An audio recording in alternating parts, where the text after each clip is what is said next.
ئێوارەی ڕابردوو بەرواری 25/2/2020 لە سنووری ناحیەی ژاراوەی سەر بە قەزای پشدەر واتەلەنا ناحیەی ژاراوی سەر بە قەزای پشدەر قەڵازێ شەڕە تەقا دروست بوو لە نێوان دوو تەڕەف واتە دوو لایەندا کە تیایدا چەک بەکار هاتووە. بەداخەوە لەم ڕووداوەدا هاوڵاتیەک لە ڕێگە زینێر کە تەمەنی 42 ساڵە و خێزاندارە بەداخەوە بەناوی عین گیانی دەستدا لە ڕووداوەکەدا. لەسەر ئەم ڕووداوە دەست بەجێ لەگەڵ بیستنی ئەم ڕووداوە هێزەکانمان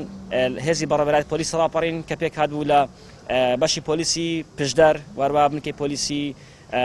ژاراوە بنکەی پۆلیسی فریاکەوتنی ڕانیە و وەروە بنکەی پۆلیسی فریاکەوتنی پشدەریش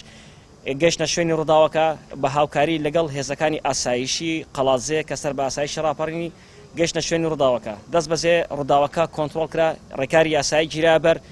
لەسەر ئەم ڕووداوە لە کاتی شەڕەکەدا کە کۆنتڕۆڵمان کرد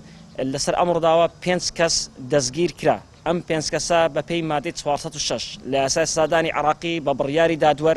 لە ئێستادا ڕاگیراون کە لەناو ئەم 5 کەسەدا بریندارێک هەیە کە لە ئێستادا لەژێر چاودێری پزیشکیدایە.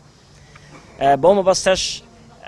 دوای ئەوەی کە بەدەراسوونێکی زۆرمان کرد دەستمان کرد بە لێکۆڵینەوە بەڕێز دادوەری لێکۆڵینەوە ئاگادار کراوەتەوە لەسەر ئەم ڕووداوە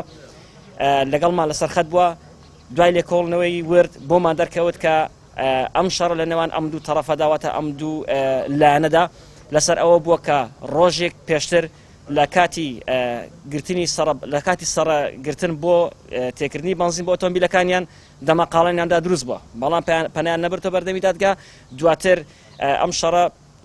سەری کێشاوەتەوە و دوێنێ بەداخەوەکو باسم کرد شەڕەکە دروست بۆتەوە کە گیاندەزانی هاوڵاتیشی لێکەوتەوە کە شوێنەواری فیشک بەجەستەوە هەیە و تەرمەکەشی لە پزیشکی دادوەری قەڵازێ دوای ئەوەی کە ڕێکاری یاسایی بۆ تەرمەکەی کرا ڕادست کە سوکارەکەی کراوەتەوە